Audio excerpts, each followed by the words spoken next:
Bonjour à tous et bienvenue dans cette nouvelle vidéo. Aujourd'hui, je vais vous montrer comment créer un compte sur Waltio pour ajouter l'ensemble de vos transactions de crypto-monnaie afin d'obtenir votre rapport fiscal. Tout d'abord, je suis sur la page d'accueil et vous avez deux possibilités. Soit vous pouvez cliquer sur s'inscrire avec Google qui vous permet d'avoir en identifiant votre compte Google afin d'éviter de recréer un compte. Si vous utilisez la fonction s'inscrire avec Google, Waltio ne stockera pas votre mot de passe. Il faudra donc utiliser toujours cette fonctionnalité pour vous connecter. Le mot de passe oublié ne fonctionnera également donc pas. Soit vous pouvez créer un compte avec une de vos adresses mail et il faudra juste trouver un mot de passe.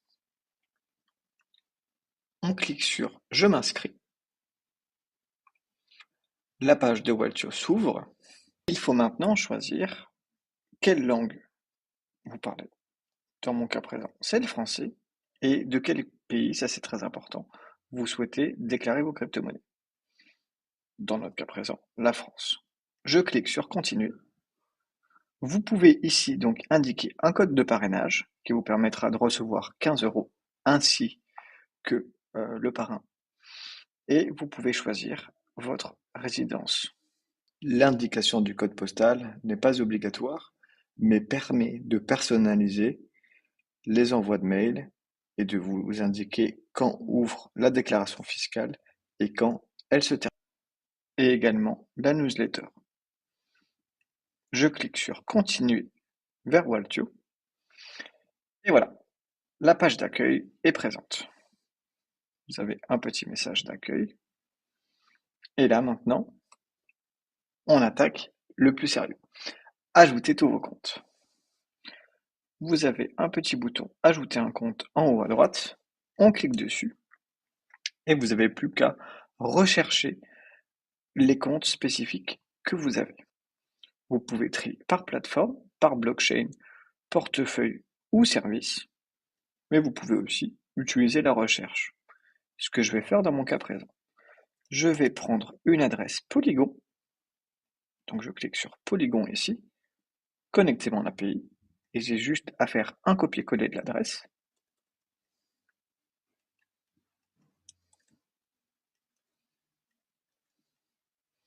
Et cliquer sur Importer.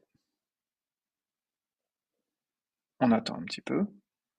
Voilà, le compte est ajouté et il me propose automatiquement tout ce qui pourrait être lié, puisque c'est une adresse EVM, avec cette même adresse. Vous pouvez donc choisir les chaînes où vous avez fait des transactions. Sur cette adresse, je n'ai fait des transactions que sur Polygon. Je vais donc cliquer sur Continuer sans ajouter. Mais vous pouvez par exemple tout sélectionner si vous n'êtes pas sûr, ou sélectionner uniquement ce dont vous avez besoin, puis cliquer sur Ajouter.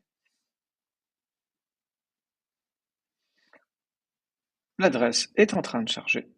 Je vais en ajouter une deuxième sur Ethereum.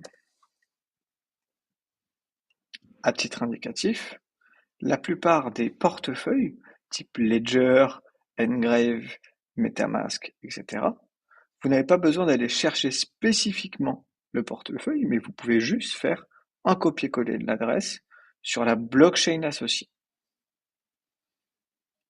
Je vais maintenant copier-coller mon adresse Ethereum et cliquer de nouveau sur Importer. Le compte est ajouté à nouveau.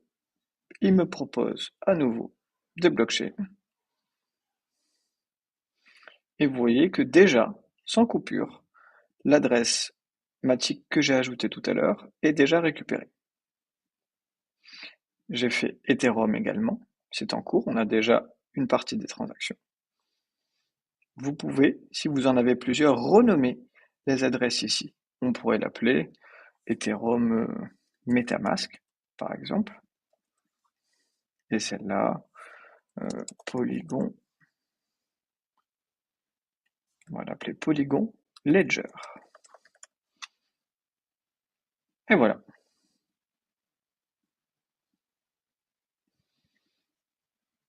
Vous pouvez aussi, sur la droite, le renommer également Il existe également un filtre pour cibler spécifiquement les transactions de ce compte-là.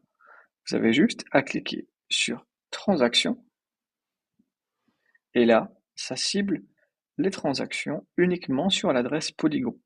Ça vous permet de labelliser correctement vos transactions sans avoir les autres transactions de votre compte afin d'être plus ciblé.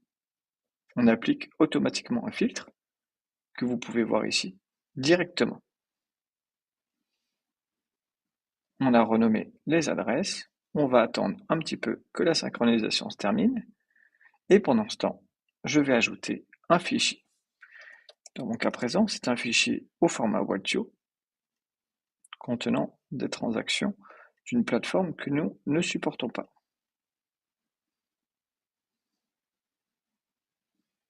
Le fichier est également ajouté. Il devrait être prêt d'ici quelques instants. Il est terminé. On voit d'ailleurs que je dépasse la formule de quelques transactions. Waltio me recommande du coup de passer à la formule supérieure afin d'obtenir mon rapport fiscal.